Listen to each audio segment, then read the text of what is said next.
बेटा molecular orbital theory में ये कहा गया है कि ये बेसिकली जो दी गई है दैट इज ऑक्सीजन को पैरामैग्नेटिक प्रूव करने के लिए दी गई थी, ठीक है basically. But molecular orbital theory और वैलेंस बॉन्ड थ्योरी में क्या अंतर है वो हमने कल डिस्कस किया था, अगर याद है। बेटा क्या अंतर है? वैलेंस बॉन्ड थ्योरी में कहा गया था कि पार्टिकल नेचर है, ओवरलैप हो जाएगा, एक एक इलेक्ट्रॉन आए ओवरलैप हो जाएगा। मॉलिक्यूलर ऑर्बिटल थ्योरी में क्या कहा गया है? वेव।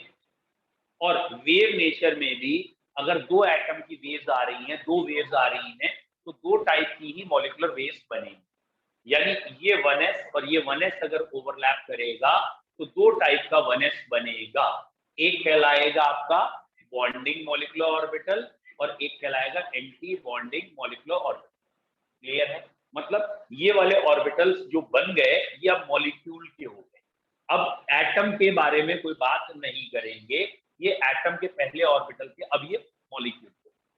तो मॉलिक्यूलर ऑर्बिटल थ्योरी में पहला पॉइंट ये है, all the orbitals undergoes overlapping, चाहे वो अंदर की शेल के हों चाहे वो बाहर की शेल के हों, all the orbitals undergoes overlap. ठीक है, 1s 2s 2p सब ओवरलैप। यहां तक क्लियर है? ठीक है, वैलेंस बॉन्ड ने कहा था सिर्फ आउटर मोस्ट ओवरलैप करें। Second point, molecular orbital theory में कहा जब ओवरलैप होगा तो दो टाइप के मॉलिक्यूलर ऑर्बिटल बनेंगे, एक हाई एनर्जी का एंटी बॉन्डिंग, एक लो एनर्जी का बॉन्ड। जो लो एनर्जी वाला है वो बॉन्डिंग मॉलिक्यूलर ऑर्बिटल, जो हाई एनर्जी वाला है वो एंटी बॉन्डिंग मॉलिक्यूलर। बोलो क्लियर है यहां तक? ठीक है, अब जरा इसी को ध्यान से देखिएगा। चलिए, मॉलिक्यूलर ऑर्बिटल थ्योरी से हमें पता क्या क्या चलता है, ये थ्योरी हम पढ़ क्यों रहे हैं। इससे एक चीज हमें पता लगेगी, magnetic moment, magnetic character.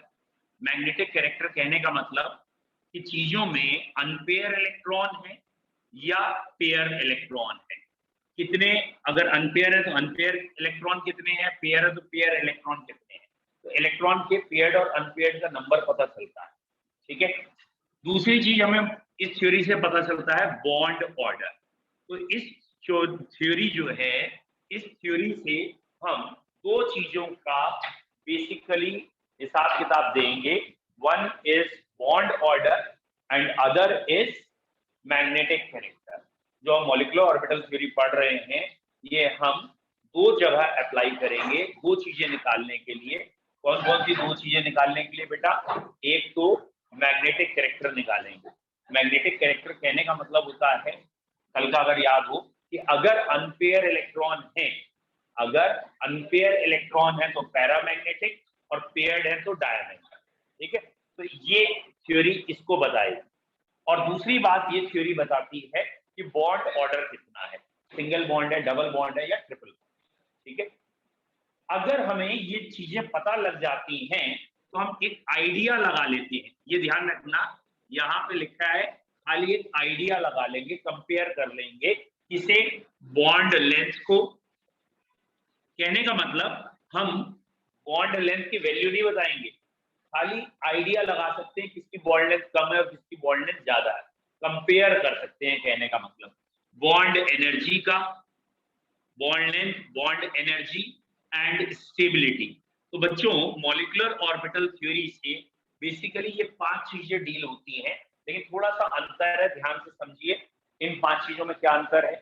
Molecular orbital theory हमें सही सही बताएगा किसी का मैग्नेटिक कैरेक्टर कितना है, अनपेयर है या पेयर है। अगर अनपेयर है तो एक अनपेयर है, दो है, तीन है, ये बताएगा। और बॉन्ड ऑर्डर बताएगा कि बॉन्ड ऑर्डर 1 है, 1.5 है, 2 है, 2.5 है, क्या है, ये वैल्यू बताएगा।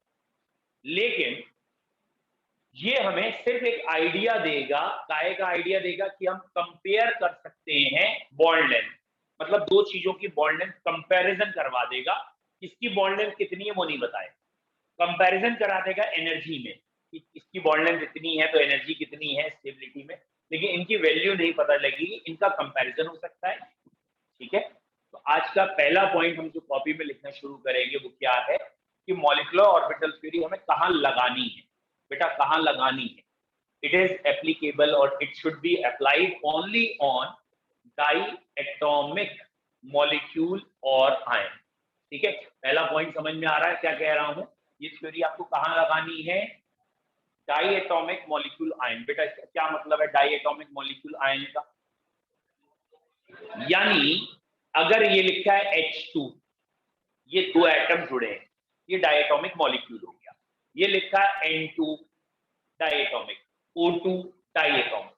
बताओ क्या इस पे लगा सकते हैं कार्बन मोनोऑक्साइड? लगा सकते हैं, इसमें भी दो ही एटम है, ये भी डायटोमिक। डायटोमिक मतलब दो एटम होना, चाहे वो सेम हो चाहे वो अलग अलग। क्या हम ये थ्योरी इस पे लगा सकते हैं? कार्बन मोनोऑक्साइड पे प्लस चार्ज है, बिल्कुल लगा सकते हैं, ये आयन है।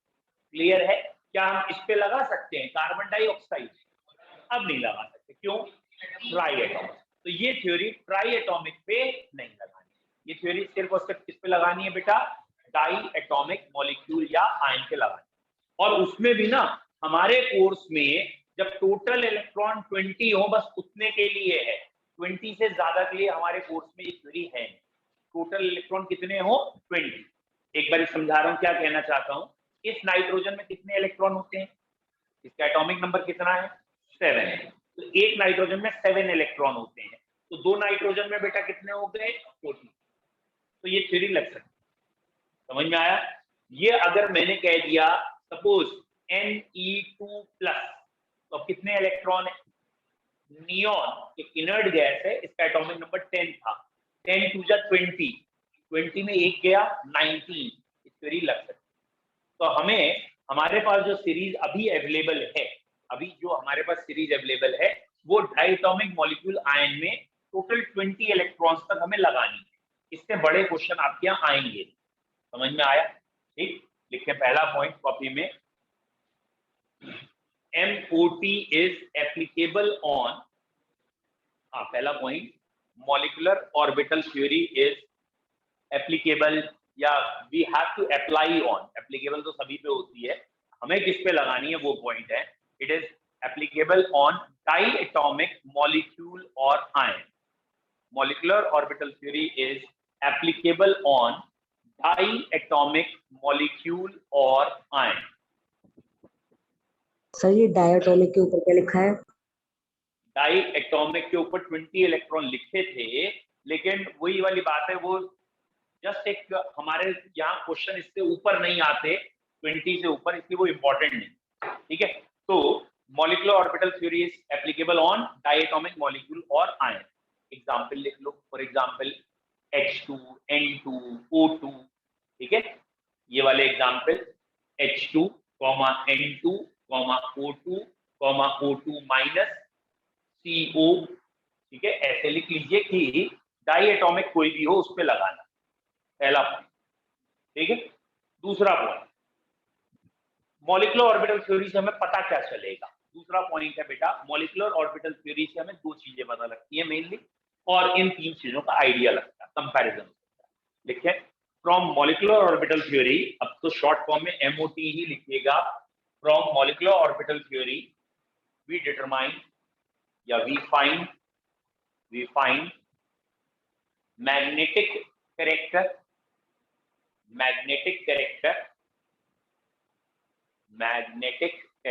And bond order.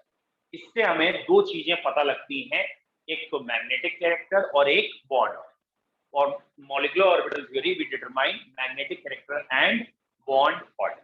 ठीक है, नेक्स्ट लाइन से लिखें, by MOT we can compare, हम खाली कंपेयर कर सकते हैं।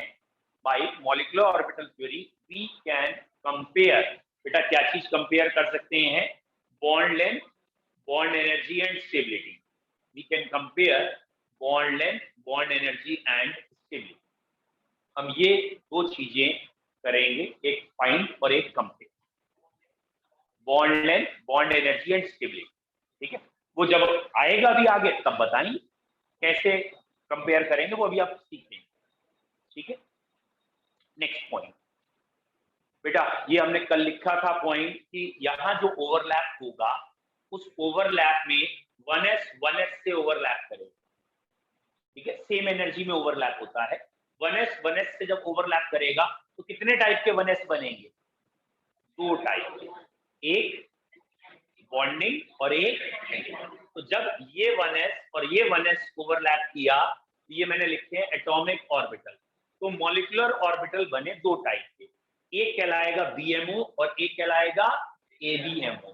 ठीक है, एक कहलाएगा बीएमओ और एक कहलाएगा एबीएमओ। ठीक है, नाम क्या रखेंगे, इन दोनों के नाम क्या रखेंगे बेटा? ये बताओ, एस वाला सिग्मा बॉन्ड बनाता है या पाई? एस वाले सिर्फ सिग्मा बॉन्ड बनाते हैं, तो यहाँ सिग्मा 1s लिखा जाएगा और यहाँ सिग्मा स्टार 1s लिखा जाएगा। पहले वाले को सिग्मा 1s और दूसरे वाले को सिग्मा स्टार। स्टार किसके लिए है? एंटीबॉडी, मतलब सिंबल दिया।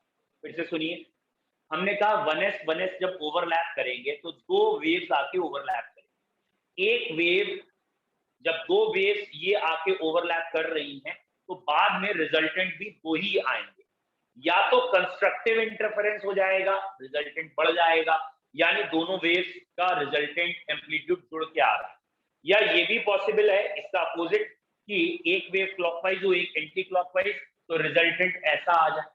दैट मींस रिजल्टेंट जो आ रहा है वो डिस्ट्रक्टिव इंटरफेरेंस जैसा हो जाए। डिस्ट्रक्टिव मतलब दोनों वेव्स उल्टे डायरेक्शन में जा रही है। सरल भाषा क्या है कि जब दो वेव्स ओवरलैप करेंगी तो नई दो वेव्स बनेंगी, जिसमें से एक वेव बॉन्ड बनाने को सपोर्ट करेगी, बॉन्डिंग मॉलिक्यूलर ऑर्बिटल, और दूसरी नहीं करेगी, एंटी बॉन्डिंग। तो व्हाट इज बॉन्डिंग? बॉन्डिंग कहने का मतलब क्या है? What is bonding? कि वो वेव जिसका रिजल्टेंट जो आ रहा है दोनों अलग अलग वेव्स के रिजल्टेंट जोड़ने से आ रहा है। What is anti bonding? वो वेव जिसका रिजल्टेंट आ रहा है तो एक दूसरे को सब्सट्रैक्ट करके आ रहा है, माइनस करके आ रहा है, तो एक दूसरे से उल्टे जा रहे हैं। सिंपल भाषा एक और, ये दो न्यूक्लियस, यहाँ वेव आ रही है और वेव कंप्लीट ओवरलैप कर रही है, इसका मतलब बॉन्ड बनाना चाहता है, दैट इज बॉन्डिंग। और अगर एक वेव ऐसे और एक वेव ऐसे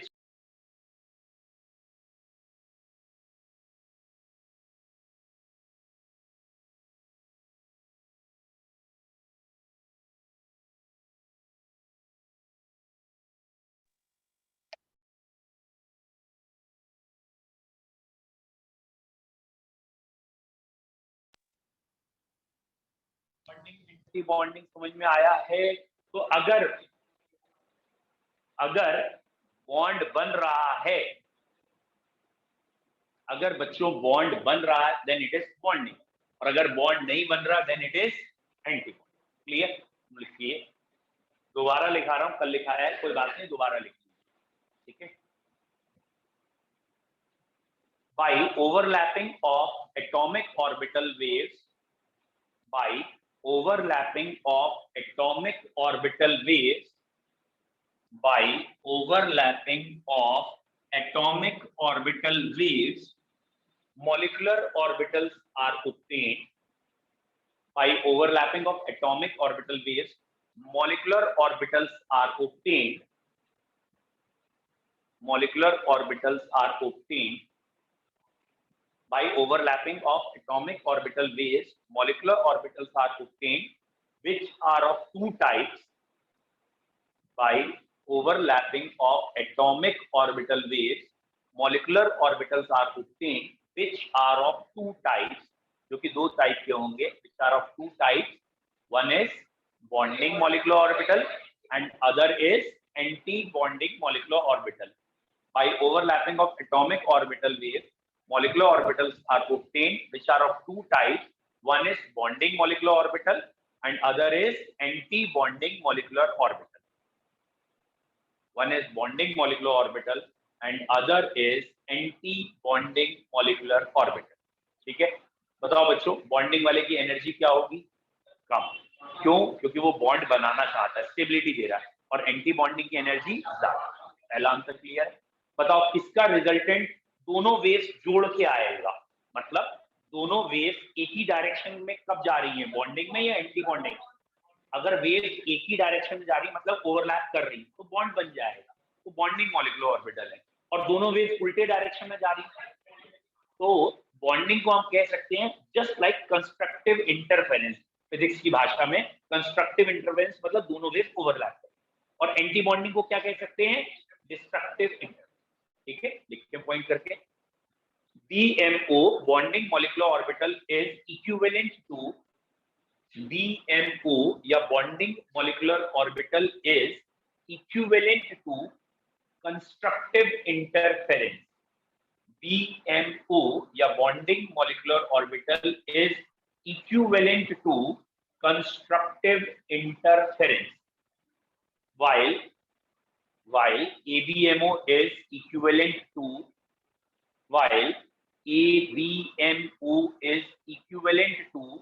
destructive interference.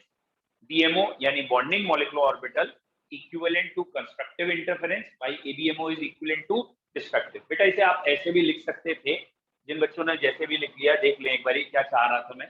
ये लिखा है जैसे BMO और ये लिखा है ABMO, मैं चाह रहा हूं इनके बीच में अंतर। तो ये हो गया like constructive interference, like destructive interference, ठीक है। और what is the meaning of constructive, कि जो रिजल्टेंट है वो दोनों के वेव फंक्शंस के एम्पलीट्यूड के सम के बराबर आएगा, और यहाँ सबट्रैक्ट के बराबर आएगा, जो भी बड़ा है उसमें से छोटा माइनस कर। यहाँ पे हम कहेंगे कि दो एटम के बीच में इलेक्ट्रॉन डेंसिटी ज्यादा है या कम, इलेक्ट्रॉन डेंसिटी हाई या लो। कॉमन सेंस की बात करूं, क्या बॉन्ड बन रहा है? अगर दो एटम के बीच में बॉन्ड बन रहा है, इसका मतलब वेव्स पास में आकर ओवरलैप कर रही, इसका मतलब इलेक्ट्रॉन की डेंसिटी बीच में ज्यादा है। यहाँ पे इलेक्ट्रॉन डेंसिटी क्या हो जाएगी? क्लियर। अब जब इलेक्ट्रॉन नहीं है तो दोनों के न्यूक्लियस, दोनों के एटम एक दूसरे से क्या कर रहे हैं? रिपेल।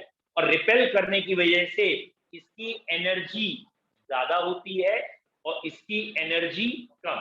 और वैसे भी आप जानते हैं जब भी एनर्जी कम हो जाती है तो स्टेबिलिटी आती है, तो बॉन्ड बनने से स्टेबिलिटी आती है, तो ये स्टेबलाइज करते हैं इसलिए इनकी एनर्जी कम है, ये अनस्टेबल करते हैं, रिपेल करते हैं इसलिए इनकी एनर्जी ज्यादा। पहले 3 पॉइंट में कोई दिक्कत? पहले ये पॉइंट मैंने लैंग्वेज में आपको लिखाया है, it is like constructive interference, it is equivalent to constructive, it is equivalent to destructive. इसका wave function psi equal to psi 1 plus psi 2 है, यहाँ psi equal to psi 1 subtract psi 2 है, जो भी बड़ा है उसमें छोटे को माइनस कर लें। यहाँ electron density between the nucleus high है, यहाँ electron density between two nucleus low है, यहाँ पे एनर्जी कम है और यहाँ पे एनर्जी ज्यादा है। एंटी बॉन्डिंग की एनर्जी ज्यादा और बॉन्डिंग की एनर्जी कम। यहाँ तक लिख लिया? ऐसे ही लिख लो क्योंकि एक एक करके लिखाऊंगा तो।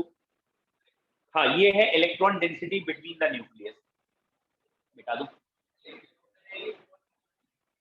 पहला like constructive interference, like destructive interference, psi equals to psi 1 plus psi 2, psi equals to psi 1 minus psi 2। दूसरा है electron density between the nucleus high, electron density between the nucleus low. तीसरा है एनर्जी, एनर्जी यानी इन orbitals की energy low और इन orbitals की energy high, anti bonding की high और बॉन्डिंग की लो। क्लियर है? चौथा पॉइंट लिखो। पहला तो लिख ही लिया होगा ना, पहला मिटा, ठीक है बेटा। अगला पॉइंट है कि यहाँ के बॉन्ड्स को हम डिनोट करेंगे सिग्मा या पाई, और यहाँ के बॉन्ड को कैसे डिनोट करेंगे?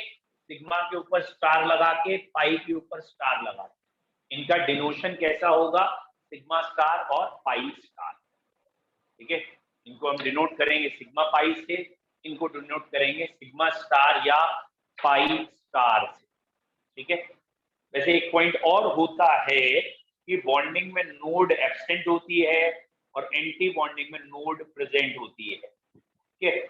बॉन्डिंग में NODE नोड एब्सेंट है और एंटी बॉन्डिंग में नोड प्रेजेंट है। किसी बच्चे को याद आया? वेरी गुड, सुना बेटा, क्या याद आया बता।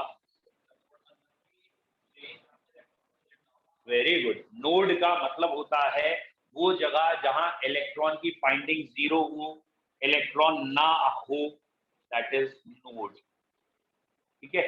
नोड किसे कहते हैं? जहां इलेक्ट्रॉन नहीं पाया जाएगा उसे हम नोड कहते हैं। बॉन्डिंग में नोड नहीं होती, मतलब दो न्यूक्लियस के बीच में हमेशा इलेक्ट्रॉन दिखेगा, कहीं ना कहीं दिखेगा, नोड नहीं होती। एंटी बॉन्डिंग में क्या है? बॉन्ड नहीं बना है तो बीच में कोई ना कोई जगह ऐसी जरूर होगी जहां इलेक्ट्रॉन होगा ही नहीं, क्योंकि बॉन्ड नहीं बन रहा, तो नोड को समझ में आया। फिर से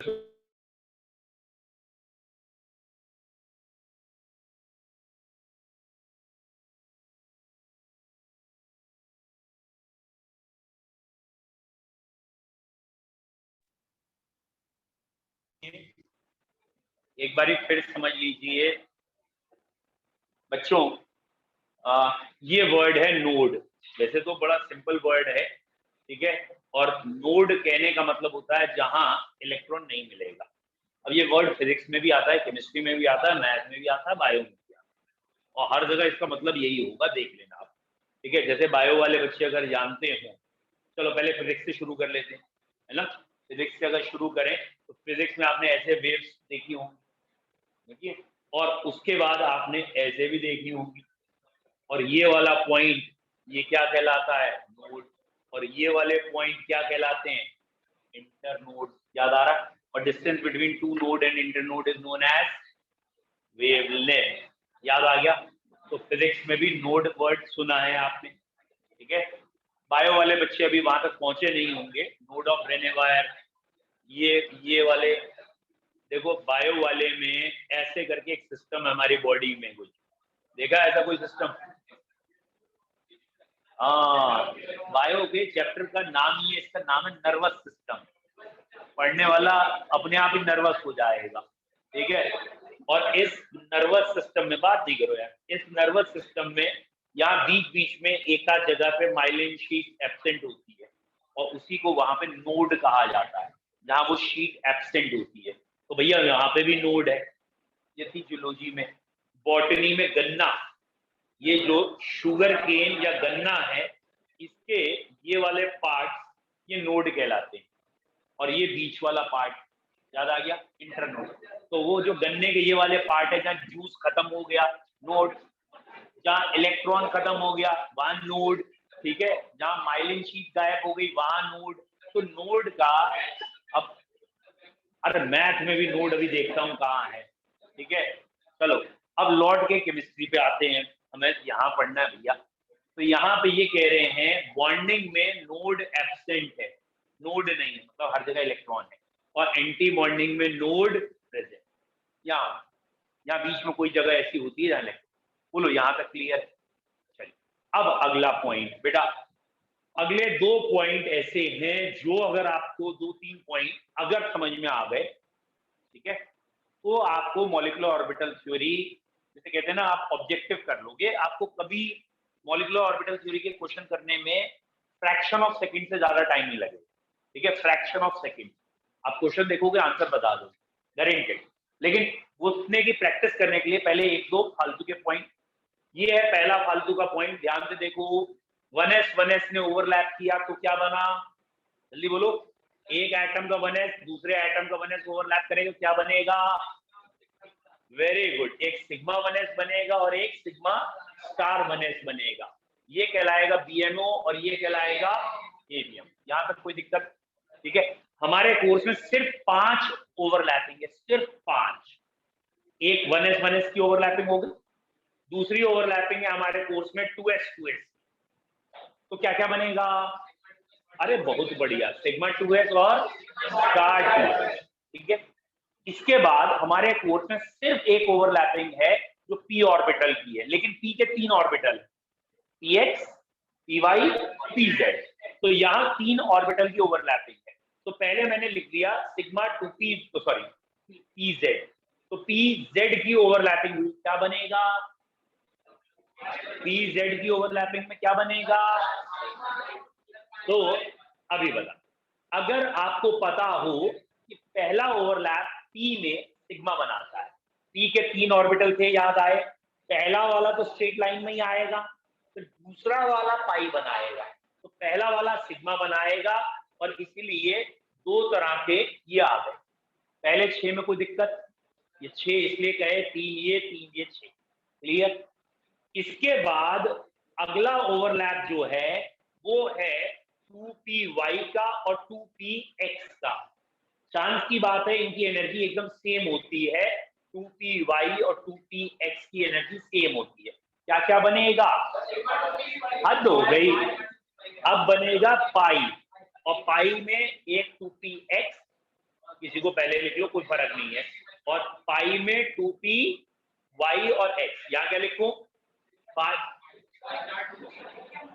पाई स्टार 2px और पाई स्टार 2py। बोलो भैया, क्लियर है? ठीक है, ठीक है, एक x एक y लिखिए, किसी को पहले लिख सकते हैं। अभी रुकिए, अभी सीरीज नहीं बनाई है मैंने कोई, अभी तो खाली मैंने कहा है किससे क्या बनता है। तो जब s वाले ओवरलैप करते हैं, s is spherical shape, spherical shape में कोई पाई बन ही नहीं सकता, क्योंकि पाई होता है जब सिग्मा बन जाए उसके ऊपर और नीचे बने, तो s वाले तो पाई बनाते हैं। तो यहाँ तो 1s दो तरह का होगा। कौन से दो तरह का? Sigma 1s, sigma star 1s। 2s दो तरह का होगा, सिग्मा 2s और sigma star 2s। p orbital की जो ओवरलैपिंग है उसमें थोड़ा सा ध्यान रखना है। p के 3 ऑर्बिटल 3 से ओवरलैप करेंगे तो 6 बने, 6 में से 2 सिग्मा होंगे। कौन से 2 सिग्मा होंगे? जो सबसे पहले ओवरलैप करेंगे। और IUPAC ने कह दिया, मान लेना z पहले ओवरलैप करता है। IUPAC के हिसाब से z axis is internuclear axis, और इंटरन्यूक्लियर एक्सिस में बनता है सिग्मा बॉन्ड। तो ये बन गया सिग्मा 2pz और ये बन गया सिग्मा स्टार 2pz।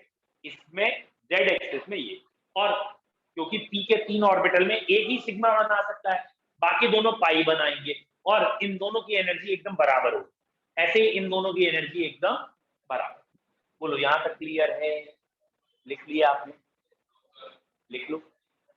हाँ, अब पूछो।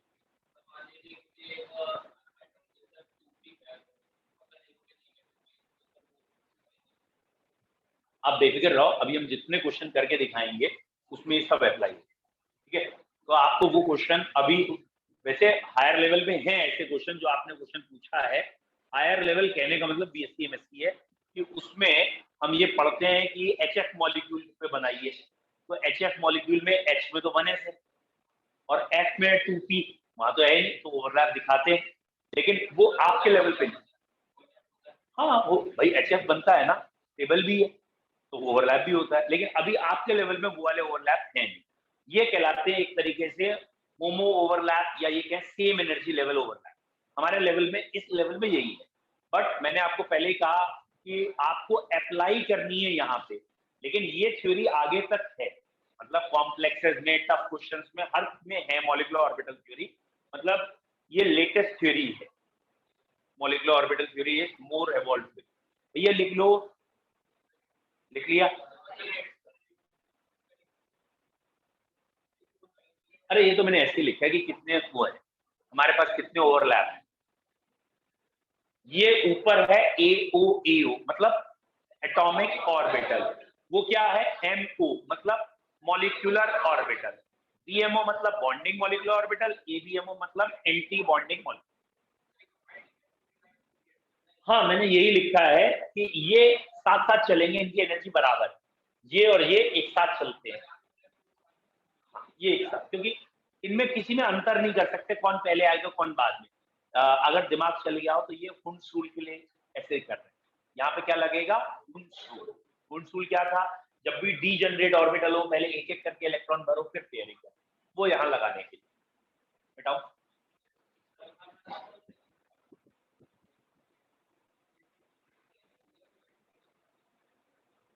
लिख लिया? कोई बात नहीं, आराम नहीं। अब बच्चों, अगला पॉइंट क्या है? दो तरह की मॉलिक्यूलर ऑर्बिटल सीरीज दी गई। जैसे आपको पहले जिन्होंने इलेक्ट्रॉनिक कांस्टेंट पढ़ा है उनको याद है, 1s आता है, फिर 2s आता है, फिर 2p आता है, फिर 3s आता है, फिर 3p आता है। याद है इलेक्ट्रॉनिक कांस्टेंट SPDF वाला? जिन्होंने पढ़ रखा है उन्हें तो पता है ना, 1s 2s 2p 3s 3p होता है। ठीक है, इसे मिटाऊं। तो यहां पे भी मॉलिक्यूलर ऑर्बिटल सीरीज है। ठीक, क्या है मॉलिक्यूलर ऑर्बिटल सीरीज? बेटा, दो तरह की सीरीज है ड्यू टू सम एक्सेप्शन। एक सीरीज है for total electron 15 and above. अगर टोटल इलेक्ट्रॉन 15 या 15 से ज्यादा होते हैं तो एक सीरीज है, और अगर टोटल इलेक्ट्रॉन हमारे 14 या 14 से कम होते हैं तो एक सीरीज है। तो होता क्या है, पहले दो एटम आके जब ओवरलैप कर रहे हैं, जैसे ये एक ऑक्सीजन एटम है, ये दूसरा ऑक्सीजन एटम है, ये ओवरलैप कर रहे हैं, ध्यान से देखना, पहले ऑक्सीजन एटम में कौन होगा, 1s2, 2s2 और 2pz होगा, 2px होगा और 2py होगा। यहां तक क्लियर? और ये मैंने ऐसे करके इलेक्ट्रॉन दिखा दी। ये ऑक्सीजन का एटॉमिक ऑर्बिटल है, अभी एक ऑक्सीजन के एटम में दिखाया है। ये दूसरा ऑक्सीजन का एटम है, इसका भी एटॉमिक नंबर 8 ही है भैया, तो ये भी ऐसे ही दिखाया जाएगा। और यहां तक पहले बताइए किसी बच्चे को दिक्कत है? यहां तक समझ में आया क्या लिखता है? अगर इलेक्ट्रॉनिक कॉन्स्टेंट नहीं आता तो बात अलग है, अदरवाइज यहां तक मैंने सिर्फ इलेक्ट्रॉनिक कॉन्स्टेंट लिखा, कुछ नहीं किया। अब क्या होगा, ये ओवरलैप करेंगे, ये ओवरलैप करेंगे और ये दो तरह के बन जाएंगे। समझ में आया? मेरे हिसाब से ये एनर्जी बढ़ता हुआ ऑर्डर दिख ही रहा है, तो ये एनर्जी कम बॉन्डिंग और ये एनर्जी ज्यादा वाला एंगल। समझ में आया? तो सबसे पहले ये दो ओवरलैप हुए और ये बना सिग्मा 1s और ये बना सिग्मा स्टार 1s। ठीक है, फिर कौन दो ओवरलैप करेंगे? ये दोनों ओवरलैप करेंगे, ये एक बनेगा, ये एक बनेगा। ये कौन कहलाएगा? सिग्मा 2s और ये कौन कहलाएगा? बोलो, यहाँ तक क्लियर? मैंने यहाँ तक के फोटो को समझते फिर आ गया। सर एक बार फिर से बता दीजिए। ठीक है बेटा, ठीक है, अभी दोबारा एक्सप्लेन कर रहा हूँ। तो यहाँ पे पहले इतने ही फोटो को एक्सप्लेन कर रहे हैं। अब ये बोर्ड कॉमन वाला है, लेकिन हम चाह ये रहे हैं कि इसको ग्रुप बनाएं और फिर ऐसे करके दिखा दें। समझ में आया कैसे दिखाना चाह रहे हैं? ठीक है, समझ में आया? तो ये वर्टिकल दिखाना है। ये रहा 1s पहले एटम का, ये रहा 1s दूसरे एटम का, ये 1s पहले ऑक्सीजन का, ये दूसरे ऑक्सीजन। क्लियर है? ठीक। और पहले एटम के 1s में 2 इलेक्ट्रॉन है, दूसरे में 1s में 2। और जब ये ओवरलैप किया तो दो तरीके का 1s बन गया, ये नीचे सिग्मा 1s और ये ऊपर सिग्मा स्टार 1। बोलो यहां तक क्लियर है? ये डायग्राम तुम्हारे स्कूल के टीचर को चाहिए। तो ये एनर्जी का ये ऑर्डर है। तो ये 1s क्या है जो किनारे लिखे हैं? ये AO है, एटॉमिक ऑर्बिटल है। ये जो किनारे लिखे हैं ये AO यानी एटम के ऑर्बिटल है। और ये जो बीच में चल रहा है ये क्या है? ये MO है, यानी मॉलिक्यूल बन रहा है, मॉलिक्यूल के ऑर्बिटल। तो पहले 1s दिखाए। इनकी जो एनर्जी है, इससे एनर्जी ज्यादा एंटी बॉन्डिंग, इनकी एनर्जी से कम एनर्जी बॉन्डिंग। तो नीचे वाला बॉन्डिंग, ऊपर वाला। ऐसे ही ये 2s और 2s ओवरलैप किया तो ये इधर आया, ये इधर आया। बोलो ये क्लियर है? ये कौन है? सिग्मा 2s और ये कौन है? Sigma star 2। बोलो अब समझ में आया? क्लियर? ये एनर्जी का इंक्रीजिंग ऑर्डर है, 1s फिर ये 2s, इसके ऊपर 2p। बेटा ये एनर्जी का इंक्रीजिंग ऑर्डर है, तो सबसे कम एनर्जी वाला नीचे, फिर उससे ज्यादा एनर्जी वाला। पहले 1s लिखा, फिर 2s, अब 2p लिखते हैं। बोलो यहाँ तक क्लियर है? 8 इलेक्ट्रॉनों की सीरीज हुई है अभी तक, मतलब 1s में 2, 2s में 2, 4 इलेक्ट्रॉन। ऐसे 4 यहाँ पे भी होंगे। 8 इलेक्ट्रॉन के लिए 4 ऑर्बिटल चाहिए, 1 2 3 4 ऑर्बिटल। पहले क्या आएगा? सिग्मा 1s, सिग्मा क्या आएगा? सिग्मा स्टार 1s, फिर सिग्मा 2s, फिर। बोलो यहाँ तक कोई दिक्कत? यहाँ तक सबको क्लियर है? ये बाबा जी का आशीर्वाद समझ में आया? यहाँ तक बाबा जी में कोई दिक्कत? व्हाट इज बाबा? संजीव बाबा, एक और आया। और कोई बाबा है? एक और आया, एक संजू, एक आसाराम। बहुत बढ़िया, बढ़िया है। बोर्ड पे ध्यान से देखो, ध्यान से देखो बोर्ड पे। बाबा दिखे? अभी भी नहीं दिखे? नहीं दिखे? ये देखिए, ये क्या है? बॉन्डिंग है ना? ये क्या है? फिर ये क्या है? फिर ये क्या है? बाबा आ गया संजू बाबा। ठीक है बेटाओ, यहाँ तक समझ में आया? बेटा बात नहीं करिए, मैं आपको ऐसी ट्रिक से याद करा दूंगा कि आपको थोड़ी देर में ये सीरीज बड़ी सरलता से याद हो जाएगी, बड़ी सरलता से। चलिए बेटा, अब कोई बात नहीं, ये बताइए इतने फोटो में जो अभी बनाया था मैंने दोबारा बनाया है, थोड़ा कंसाइज करके बना रहा हूँ, क्या समझ में आया है या नहीं आया? ये मैं शॉर्ट फॉर्म में बना रहा हूँ, है ना? दिस बोलो, सही है ये फोटो? क्लियर हो गया? यहाँ तक सारे वर्ड समझ में आ गए? ये दो कौन होंगे? ये एटॉमिक ऑर्बिटल है। कौन से दो हैं? 1s और 2s। और ये 1s, ये 2s, ये दोनों अलग अलग एटम है और ये बीच में मॉलिक्यूल इनका बन रहा है। तो ये कौन है? सिग्मा 1s, ये सिग्मा स्टार, सिग्मा 2s। यहाँ तक क्लियर है? अब हमारे को इसके ऊपर जो p ऑर्बिटल 3 है उनकी ओवरलैपिंग दिखानी, ठीक है? देखिए बेटा, अगर टोटल इलेक्ट्रॉन 15 एंड अबव होते हैं तो 15 एंड अबव में सबसे पहले आता है सिग्मा 1s, फिर सिग्मा स्टार 1s, फिर सिग्मा 2s, फिर सिग्मा स्टार 2s, ठीक है? 14 एंड बिलो, इसमें भी यहां तक की सीरीज एग्जैक्ट सेम है। यहां तक कोई अंतर नहीं है, ना 15 एंड अबव में ना 14 एंड बिलो में, यहां तक की सीरीज दोनों में सेम है, चाहे वो 15 एंड अबव है चाहे 14 एंड बिलो। कॉमन अंतर कहां पे है? इसके आगे, मतलब बाबा जी तो दोनों में विराजमान, पी ए बी ए दोनों में है, इसमें भी। डन। अब ये रहे पी के 3 ऑर्बिटल, ये ओवरलैप करना चाहते हैं।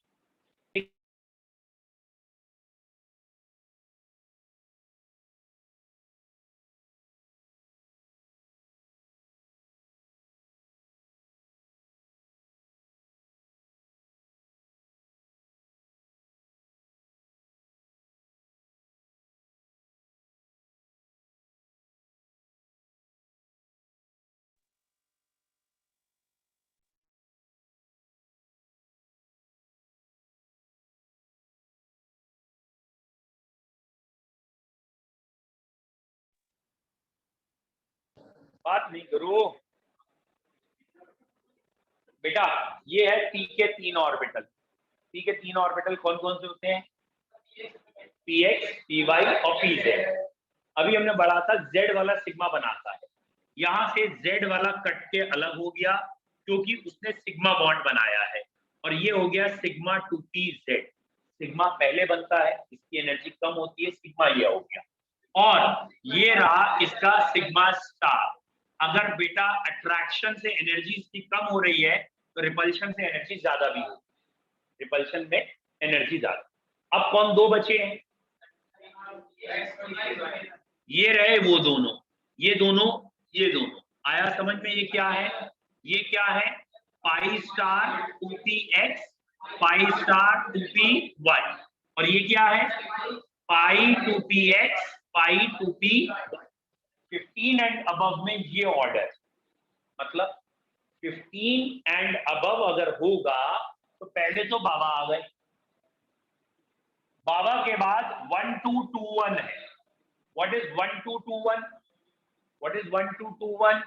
बाबा के बाद पहले एक ऑर्बिटल आएगा, फिर दो ऑर्बिटल एक साथ, फिर दो ऑर्बिटल, फिर एक। तो बाबा 1 2 2 1 है, यानी यहां पे पहले आएगा सिग्मा 2pz, फिर पाई 2px, पाई 2py बराबर, फिर बेटा काम कर लो भैया, पाई स्टार 2px।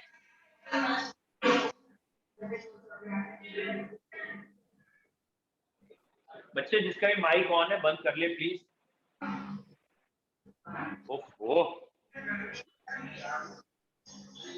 बच्चों, ये कौन है? इसे बाहर करो। तुममें तो कोई तो नहीं है बेटा को? अरे भैया एक नहीं, दो दो बच्चों का ऑन है। अच्छा नहीं, दोनों बच्चे एक ही नाम। रस्तोगी जी माइक बंद कर लीजिए। आ रहा है हैं? तेरे सर, नाम कुछ से और आ रहा है मेरे में। हैं? तुम में से कोई कर रहा है उसके नाम से हरकत, है ना? हाँ बेटा, मुझे उम्मीद थी तेरे नाम से यहाँ कोई हरकत कर रहा हो ना भाई। मत किया करो ठीक है बेटा, मना कर दिया, अब नहीं करेंगे।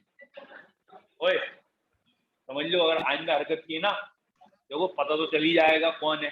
और मैं वो वाली धमकी नहीं देता कि ये करूंगा, तो मैं सीधा कहता हूँ भाई हमारी तुम्हारी फ्रीक्वेंसी मैच नहीं हो रही, तुम दूसरी कोचिंग पकड़ लो। सीधी बात है, हम तो यहाँ पढ़ाने आए, तुम यहाँ पढ़ने आए हो और पैसे दे के पढ़ने आए। और अगर ऐसा लगता है कि भाई नहीं पढ़ाई हो पा रही, तो हम तो हाथ जोड़ लेते हैं कि भाई हम नहीं पढ़ा पा रहे तुम्हें, तुम दूसरा रास्ता देख लो। तो बहुत सारी कोचिंग ऐसी होंगी जो टॉलरेट भी करेंगी, ठीक है, वो कहेंगे अरे कोई बात नहीं, पैसे नहीं चाहिए, यहाँ कोई दिक्कत नहीं, यहाँ सीधा तुम्हें पढ़ना है, पढ़ भाई, नहीं पढ़ना अगले कोचिंग देख ले, है नहीं। अब पिछले तुम्हें देखो कितना लिबरल है हम। हमने कल रेजोनेंस पढ़ाया, हम खुद रेजोनेंस पढ़ा रहे थे कल, हमने खुद कितनी तारीफें की है रेजोनेंस की। तो अगर तुम्हें हरकतें करनी है तो रेजोनेंस देखो, ठीक है। ये एक्सट्रीम है, यहाँ नहीं चलेगा ये सब। पता है अभी सचिन सर ने, एक दो ने मुझे कल भी कहा कि आपने 11th के ग्रुप में अलाउ कर रखा, सब लोग बोले, मतलब सब कमेंट करो, आप उसमें रिस्ट्रिक्ट कर लो, ऑनली एडमिन ये वो कोई मैसेज गलती से भेज दे। मैंने भेज को तो देखे, जिंदगी में एक ही बार भेज पाएगा फिर मैसेज, फिर दोबारा तो आएगा ही नहीं वो ग्रुप में, है नहीं है। फिर भी हम रिस्ट्रिक्ट कर देंगे क्योंकि उसमें एक दो के अलावा करते नहीं है, लेकिन ये हरकतें मत करना, ज्यादा अच्छा रहेगा, है नहीं। चलिए यहाँ तक क्लियर है। तो भैया अब यहाँ पे क्या पॉइंट है, यहाँ पे पॉइंट है कि 14 एंड बिलो में कुछ अंतर आता है। स्लाइड क्या अंतर आता है, ये उठ के आगे चला जाता है, पाई 2px और पाई 2py पहले आ जाता है और सिग्मा 2pz बाद में। 14 एंड बिलो में ये अंतर है। मतलब सरल भाषा में बाबा 1221 बाबा 21। What is Baba 21? एलआईसी का नंबर नहीं है कि पान वाले की दुकान पे जाके मांगने लगो बाबा 21 दे देना, ठीक है। बाबा 21 क्लियर है। एक आध बता भी रहा होगा, 21 होते ही नहीं, 00 नंबर होता है। कितने जीरो होते हैं उसमें? 00 होते हैं। देखा, एक आध तो स्पॉन्टेनियस निकल आया और कई उसी को देख रहे, ठीक है। हाँ बहुत बढ़िया, ठीक है। चलो बच्चों, कल हम इस सीरीज को दोबारा वो करते हैं, ठीक है। कल हम इसे आगे बढ़ेंगे, ठीक है। Thank you sir. Thank you so much.